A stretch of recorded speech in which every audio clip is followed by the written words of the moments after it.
Hello, I'm here on another exciting edition of Coach Campus. On this edition, I have with me Randy Kernen. Randy Kernen has been, as long as I've known him, almost 20 years, a staple with knowing college football. We have talked years and years and debated whether it was on Facebook, whether it was on whatever it was about college football. And I wanted to bring him on because he has great insight on the college football realm, what he thinks can be done to help rectify the playoffs. Thank you for joining us, Randy. How you feeling today? Feeling good, Terrence. I appreciate you having me on.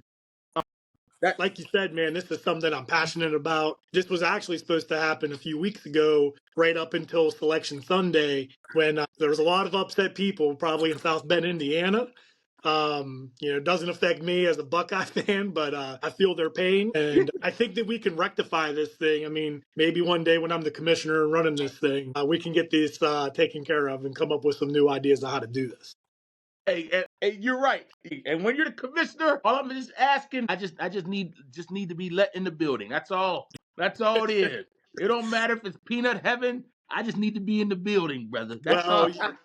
You definitely need some help, so I'll definitely be giving you a call before anybody else. That's for sure.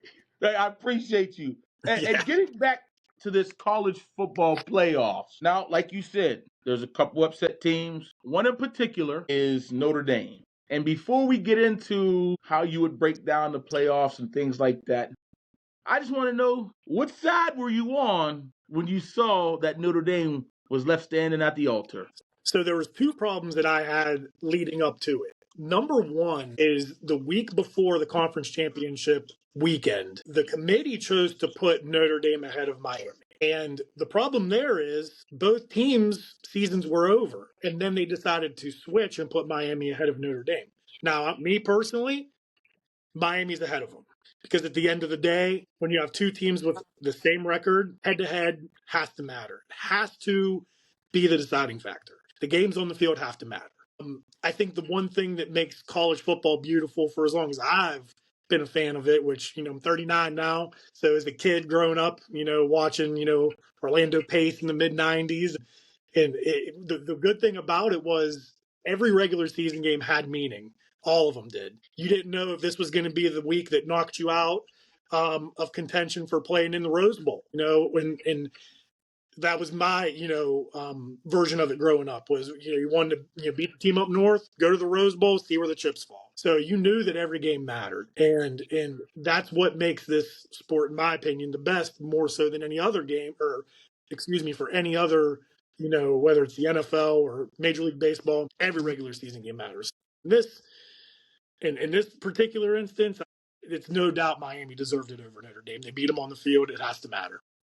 Hey, I appreciate you saying that. I said the same thing. I said head to head. That's what we go by.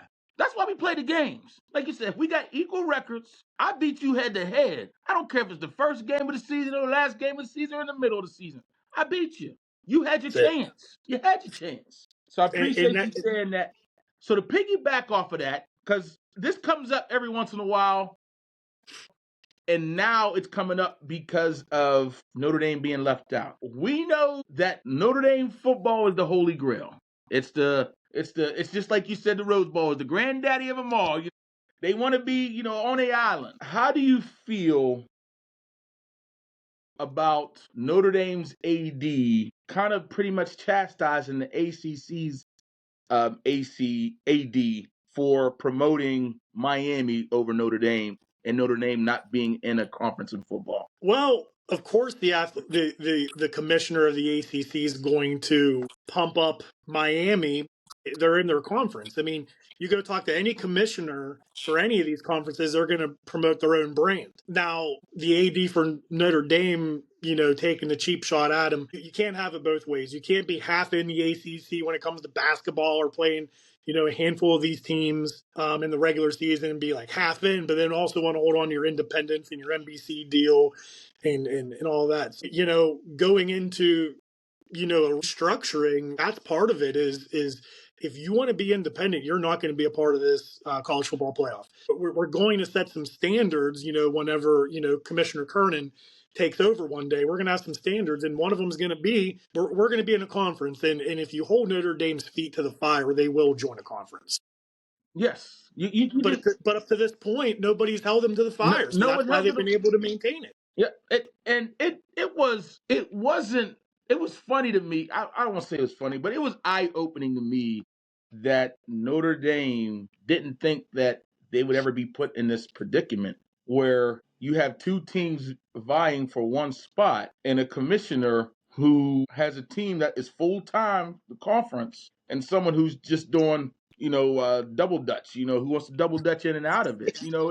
It's One day like you they're in, one said. day they're out. Yeah, it's like you're in the Big Ten for hockey. You're in the Big Ten for hockey. I think track maybe even the Big Ten, but yet basketball you're in the ACC. Football you're independent. I said it's like I have my son going for a job, and I have my nephew going for the job, the same job. I want both of them to get it, but I'm going to be pulling for my brother. I'm going to be pulling for my son more than I am my nephew because he is Yeah, my own flesh and blood.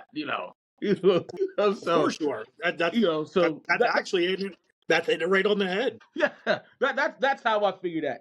So you have revised a way to help rectify this current mode of college football playoffs. Yes. I want you to explain to us your method of, and I like this method. I looked at it. I looked at it a couple weeks ago when we were supposed to do this, and I said, man, I like where he's coming at with this. And I want you just to explain to everybody how you would do the college playoffs system and what your model would entail and what the credentials would be to get to the playoff. Okay. This is complete restructure.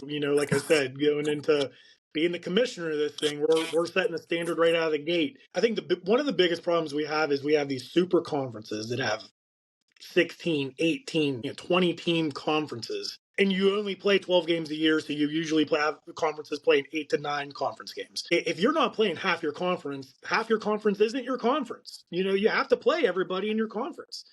So I always, going back, to sound like the old man that I am, back in my day, this was a regional game. This was Big Ten, was a Midwest football. And you always wondered what the Midwest is going to do against them Southern boys in the SEC. And you had the Pac-10, and we didn't have Cal in the ACC. We didn't have a Pacific Coast team in the Atlantic Coast Conference. So we're getting back to regional football, okay?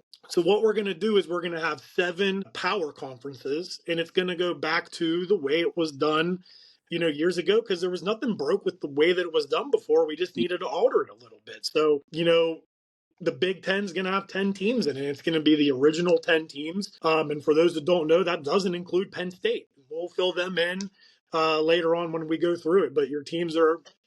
And before you go through your conferences, you said there's going to Sure. be 7. Can you name the Yes. 7? Can you name me just what the 7 are going to be named, and then we'll go into each one individually? Yes, and they were the power conferences of the 70s, 80s, 90s. You're going to have the Big Ten. Mm-hmm. You're going to have the ACC. You're going to have the SEC. You're going to have the Pac-10.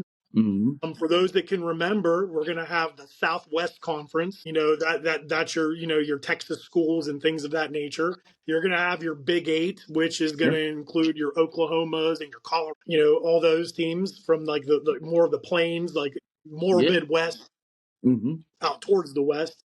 And then we're bringing back the Big East. And I know you're probably excited to hear that. We're bringing back, and it's going to be the old school Big East. So each conference is going to have 10 games. Each conference is going to have to play 9 games. So you're going to play everybody in your conference. You're not missing anybody. You can't miss. You can't duck nobody.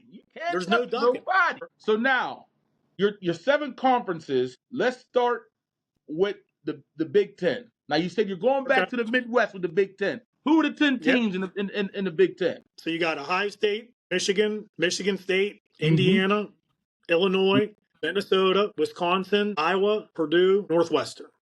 Again, That sounds like the no old Penn Big Ten. State. It's the Big Ten that was the original Big Ten. Nothing changes. Yeah. So Penn Yeah. State got added to the conference in 1994. Mhm. Up until then, they were independent, but they were mostly playing Big East teams. So that's where Yeah. they're going to get plugged into. Yeah. So we'll get to them towards the end, but Penn State's going somewhere, and it's going to be a lot of those old regional games that they used to Yeah. play. They're going to be playing Yeah. WVU and Regional Pitt and market. That's Boston what's called College and regional market. Syracuse, Yeah, you and gotta get your that's the regional way market. this was supposed to be from the start. Yeah. Yeah. Um, So those are the 10 teams there. Now let's yep. go to your Pac-10, where I can't believe Cal, Stanford, they're in the ACC. And let's say that Coward, let's say we have the David Shaw Stanford Cardinal, or even the Jim Harbaugh Stanford Cardinal, that they're winning 10 games, 11 games a year when they were Yeah. at a little bit of a higher standard. The disadvantage to have to travel Always. 3,000 miles to play a conference game Yeah. 6 times a year is insane. Yeah, well, So in your Pac-10, who would be in yes. the Pac? It's your standard 10 teams from the old Pac-10. You have USC, the 2 Oregon schools, the 2 Washington schools, Cal, Stanford, both Arizona schools, and UCLA. And like you said, sticking it to the regional. It's Yep, like because this game always was regional. This game has always been regional. Always. correct. And I'm all for the expanded playoff. I love it. Yeah. Obviously, as a Buckeye fan, we reaped the benefits last year of getting in, and then we Yeah. made a run. But even outside of that, we can have both. We can have regional football. You win your conference first, then we have an expanded playoff, and we include all these conferences, and we have a couple at larges, and then we figure out who the best is. Is Yep. it tough teams? Is it the Yep. speed from the South? Is it those quarterbacks from Texas that can sling it all over the place? We're going to find out. We're going to But it find out, starts with and we're going to get more. We're going to get in more in depth into that part as well. We're definitely going to do sure. that. Into how you would break it down. So your third conference that we have on the list is the Big Eight. Yeah. Now So some of these folks don't know what the Big Eight is about. So let us know what you're talking about. So back before we had the Big 12, we had the Big 8 and we had the Southwest Conference. And those, consolidated to make the Big 12. They took 6 teams from each, they made the Big 12, and then that became a thing in the early 90s. But before that, we had 2 different conferences. So we're going back to that. We'll keep the Big 8 brand name, which is fine, even though we're going to have 10 teams. Still call it the Big 8, for tradition, for traditional purposes. And it's going to be all those. There's going to be those 8 Big 8 traditional schools, and we have to add 2 teams to make it 10. So you're going to have Nebraska, both Oklahoma schools. We're going to have Kansas State, Iowa State, Colorado. We're going to have Utah, BYU, and Boise State. All And right. there's a couple additions in there. We take those additions, Yeah. which are still regional. We're still And regional. Yeah. Utah and Boise State back in the 80s and 90s were nobody, but they Yeah. are somebody now, and they do Yeah. belong. So Yeah. you They plug them in belong. They there, belong. Yeah. absolutely. And then you said the other one was the Southwest Conference. Yes. So again, it's going to be very similar. Like I said, traditional, back like it used to be. Have to make a couple additions. One subtraction. Okay, one subtraction. Unfortunately, the Rice Owls ain't going to make the cut this time. Yeah. Okay, I'm sorry. Sorry about Rice. Okay, so we're pulling Rice out.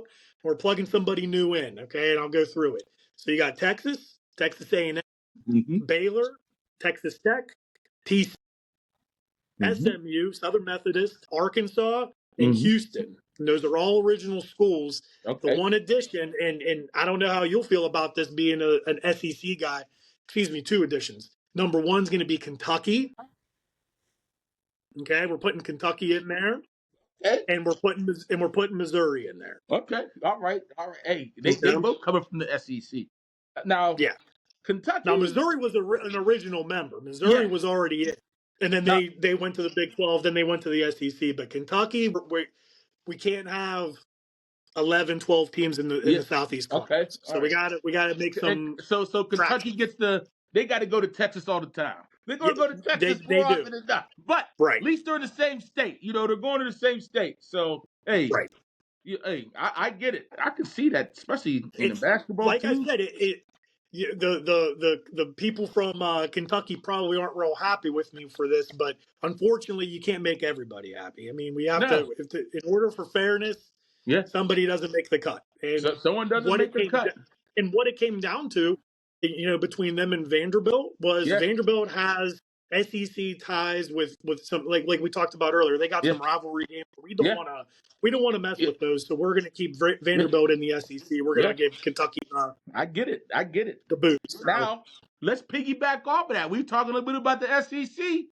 Who you got in the yep. SEC now? All right. So it's going to be Alabama, Auburn, Mm-hmm. Florida and Georgia, Yeah. Ole Miss, Mississippi State, Mm-hmm. Tennessee, LSU, South Okay. Carolina, and Vanderbilt. Hey, all right. Vandy made the cut. Vandy made the All right. cut. And Vandy, see, I'm thinking, so now I'm thinking, I'm not just thinking football, because I'm thinking Vandy, SEC, baseball, they got that swag with the SEC and the baseball. But yeah, I'm glad Vandy made the cut. So Yeah. now we got two conferences left, and we know Yeah. the one, let's go with the ACC. Okay. ACC, who you have in that conference? Okay. So got to make some not some substitutions, some subtractions from Okay. the ACC. So who's still left? You got Florida State, Louisville, Mm-hmm. Clemson, Mm-hmm. Duke, North Carolina, Wake Forest, Virginia, Georgia Tech, North Carolina State, and Maryland. Okay. And you know what? I love Maryland coming back to the ACC. I'm not going to lie. Absolutely. Especially Absolutely. We're that not a Maryland big basketball. I Ten grew up on that Maryland basketball in the ACC. Yeah. And no I doubt. like this because this is actually going back to the old ACC too. And Yeah. like you said, you're getting back to the regions. My first conference love is the Big East. Yeah. So Yeah. we're getting back to the Big East, getting back to the. I don't know if they still play Smash Mouth football anywhere these days, but you know what I mean.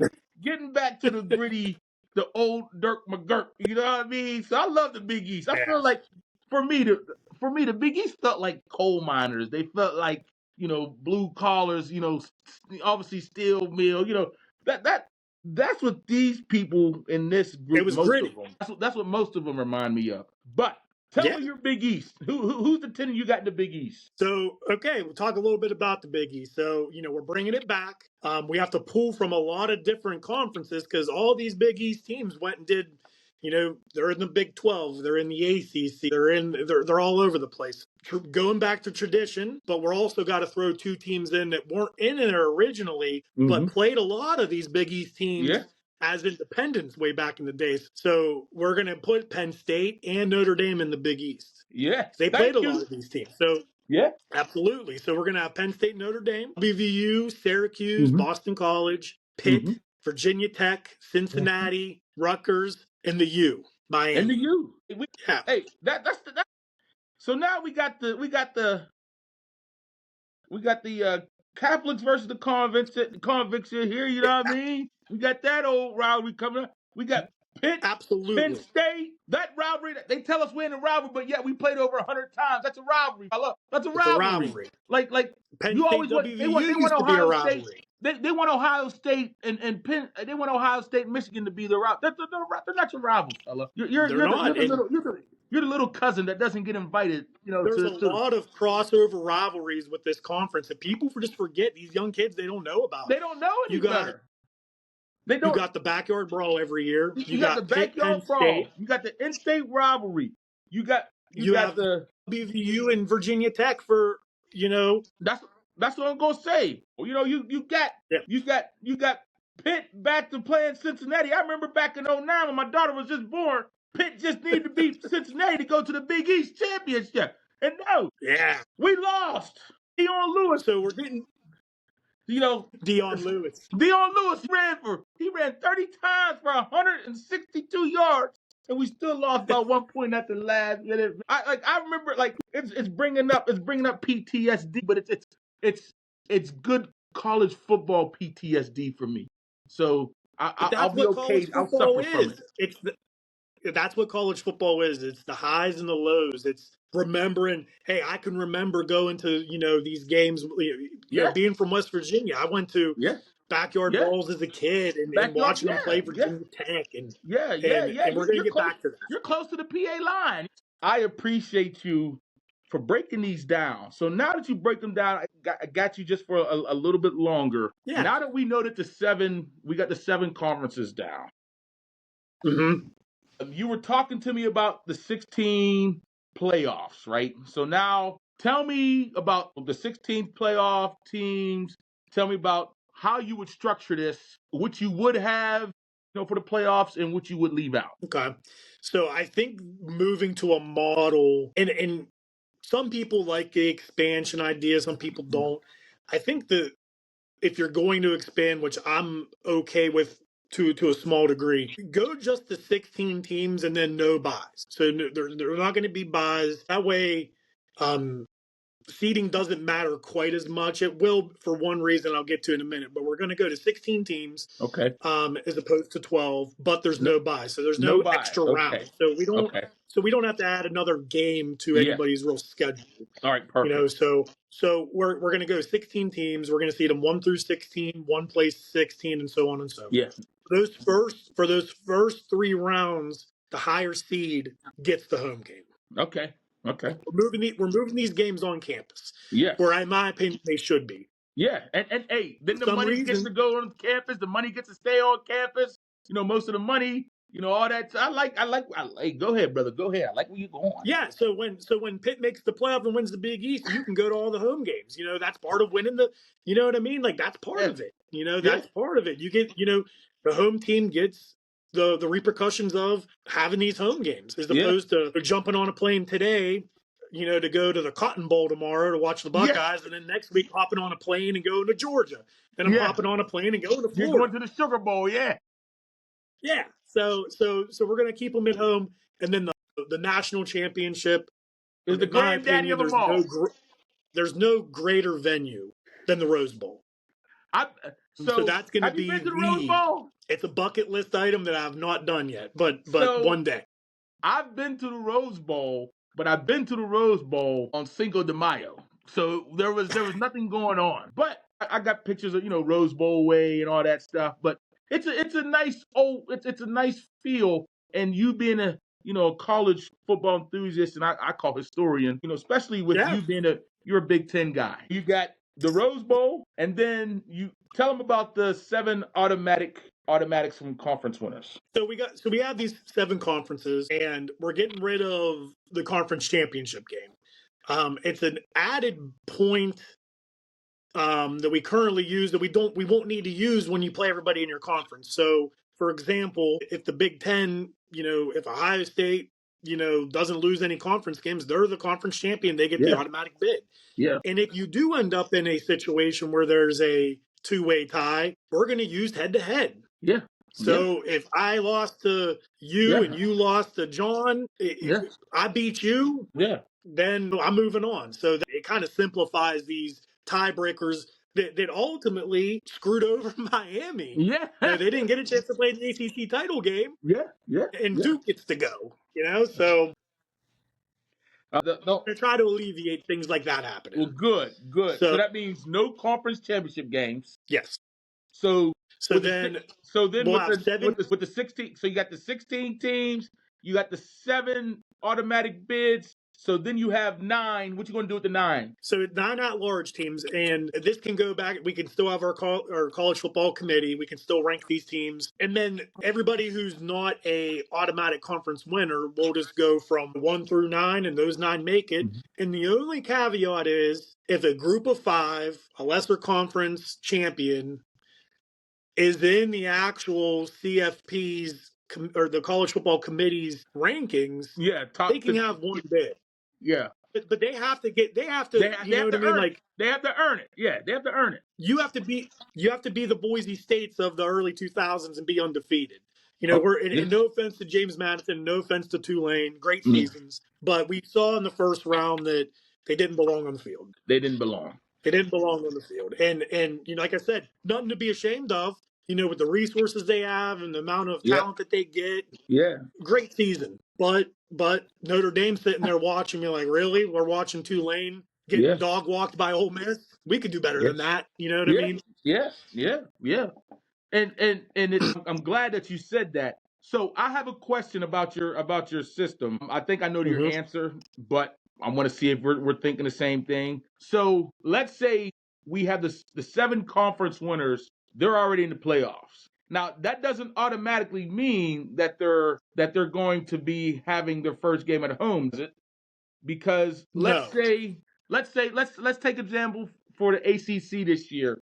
Let's say Pitt would have won with one loss, right? But they're ranked number 13. That doesn't mean that they're gonna host a game. That just means that they're in the playoffs and whatever seed they are is going to be that seed, correct? correct. And there needs to.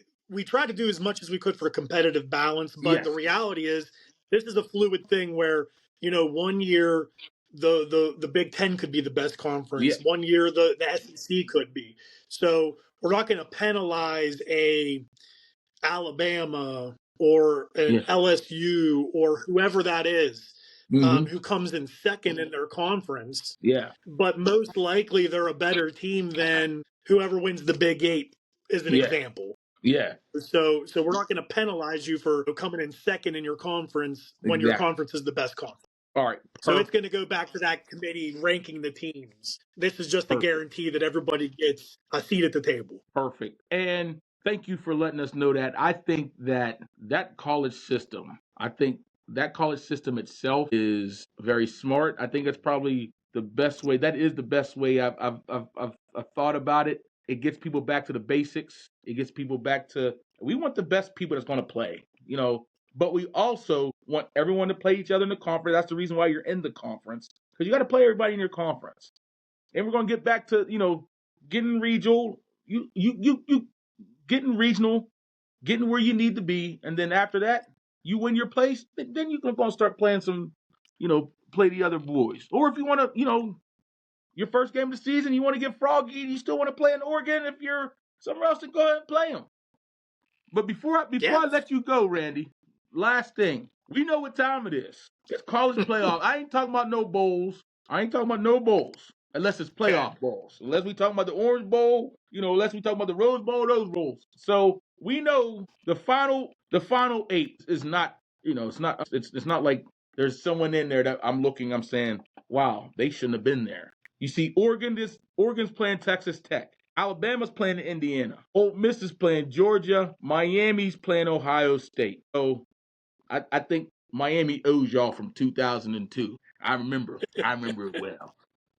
I already know you're a big Ohio State guy.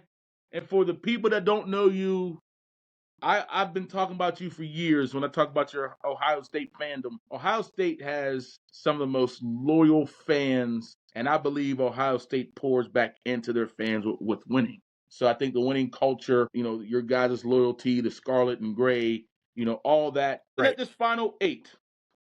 And we know that the bottom part of the bracket is Ole Miss, Georgia, Miami, Ohio State. The top part of the bracket is Oregon, Texas Tech, Alabama, and Indiana. Yeah. Who do you got going to the championship? And then who you have winning? Okay. All right. I'll give you the winners for each game real quick, All in right. my opinion, All right. and a couple things to look for that I think are interesting about them. All So right. we'll start with my Buckeyes. They're 9.5-point favorites, which I think that spread is entirely too high.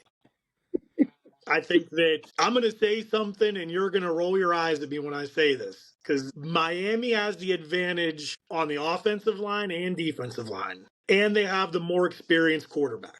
I didn't say better quarterback, but more experienced. If you have those things going for you, it's really hard to lose a football game. But I think that we have such an advantage everywhere else that we're able to pull it off, and we win a real close one, 23-20. All right. The one thing to watch out for, and I know is a guy that played college football on the line, the thing to watch out for in this game is going to be Miami's defensive line, especially against our right side of our offensive line. We're breaking in a right guard who hasn't played much, hasn't started a game yet. This is going to be his first start.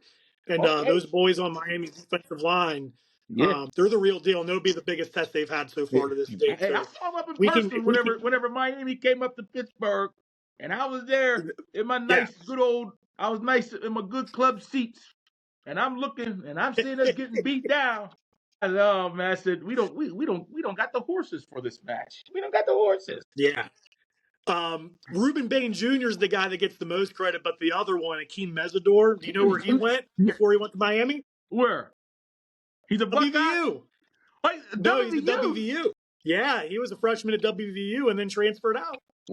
So watch out for the other one. So I think we can pull it out, but I'm worried about the right side of our offensive line getting things blocked up. Okay. Could be problematic. I have you guys winning that game too. Ole Miss, Georgia. Okay. This one's gonna surprise you. I'm taking Ole Miss. Oh. Taking Ole Miss to win by a field goal. 37-34 is what I'm going for. All right. Hey, I'm not mad at that. I'm not mad at that. Hey. I think those kids got a chip on their shoulder with Lane Kiffin up and leaving them, and they got something to prove. I think that Trinidad Chambliss is a really good quarterback that doesn't get the credit he deserves. And I think that they have the best running back in the tournament still. I think Quan Lacey's going to run.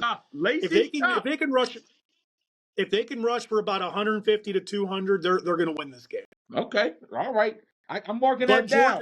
Georgia has the number 4. Georgia has the number 4 ranked rush defense in the country, so it's going to be good on good. So we'll see. It's the battle of the wheels. Yeah. Are we gonna run it down your throat, or are you gonna stop us? What we gonna do here? Yeah. So I can't wait. You know the other game that I really can't wait to see is this Alabama-Indiana game. What are your thoughts on this game? Who would have thought that Indiana would really be good at football? They're good. I don't know how much Indiana football you watch. I watch a lot because Segnetti's from Pittsburgh. Segnetti's from Pittsburgh. There you go. They got some dogs on both sides of the line, man. Their offensive coordinator is an old Pitt guy, is a old Pitt wide receiver. So I'm very in tune with Indiana. Yeah. So here's the thing about Indiana's defense that I think is really intriguing is, I've watched a couple of their games. They are never out of place. They are assignment sound.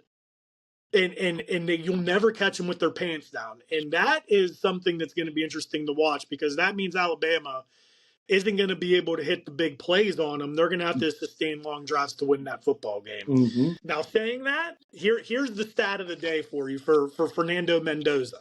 Fernando Mendoza's thrown 33 passing touchdowns this year. He's played 4 teams that have been in the top 30 pass defense in the country. And that's Iowa. That's Penn State, Oregon, and Ohio State. And in those games, he's only thrown 5 touchdown passes. So how much has he been beaten up on the worst of the Big Ten? Yeah.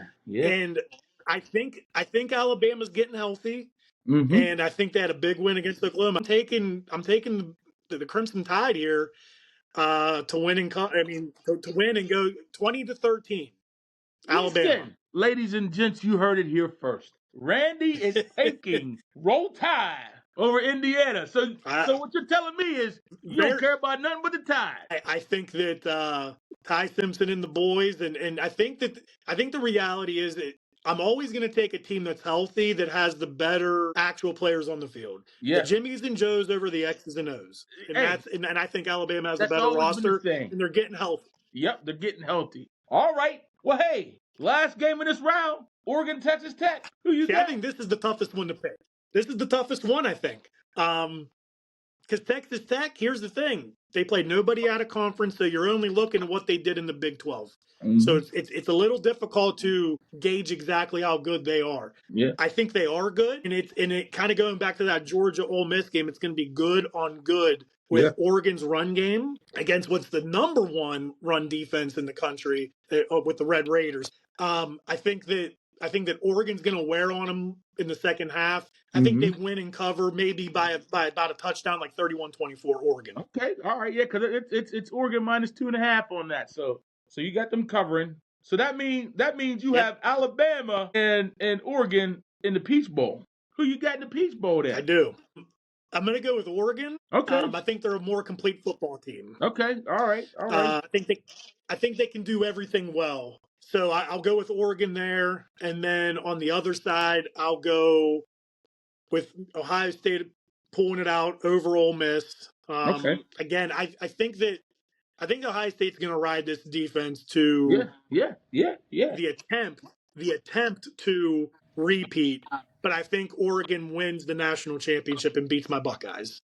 Really? I think Oregon I think the Oregon Ducks are the most complete football team in college football that's peaking at the right time. Really? And I think Dante Moore is the best quarterback. Hold on. Listen, I am shook here. You're taking Oregon over your butt. Taking Oregon to beat the Buckeyes. Okay, so Randy the Realist strikes again. hey, that's why I respect it. I respect it. So Randy, in my championship game, I have a rematch of the Big Ten championship. I do. I have the rematch. That was You got Indiana and Ohio State. I got Indiana, Ohio State. Ohio State. I just think when I've watched like you have, and I just look and I see Indiana got them hog mollies on both sides of the line.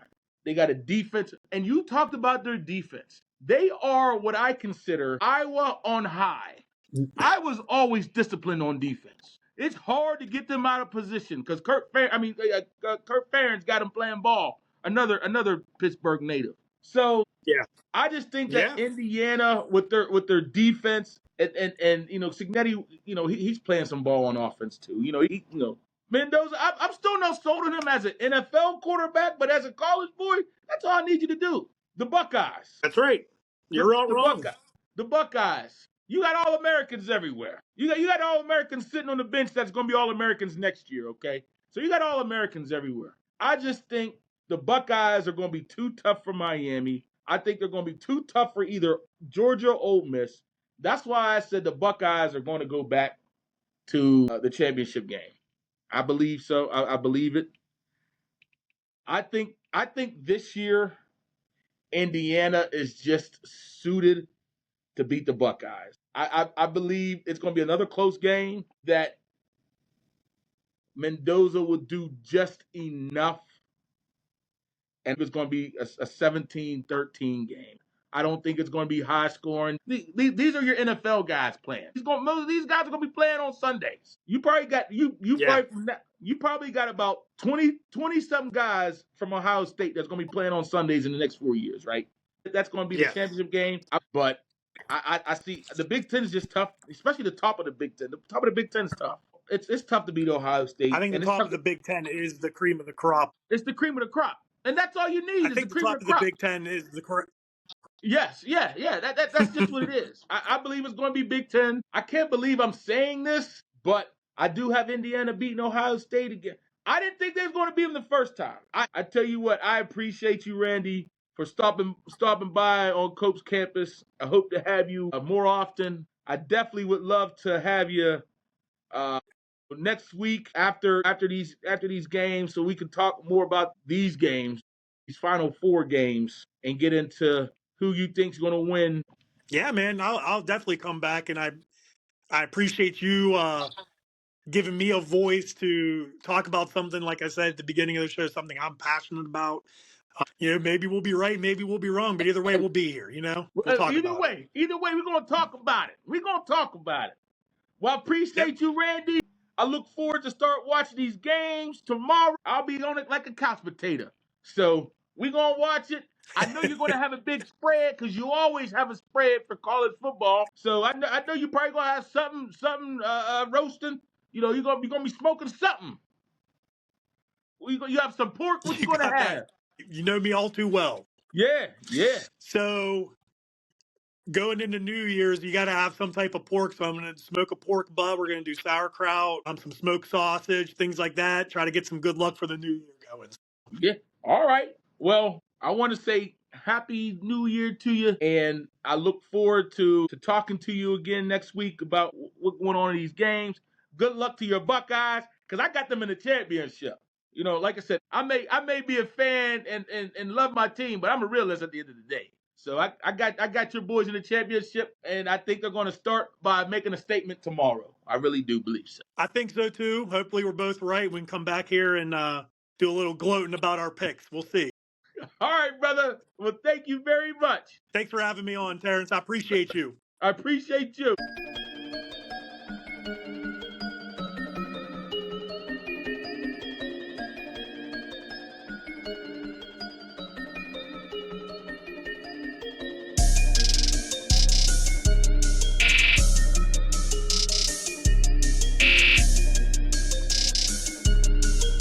Daydream.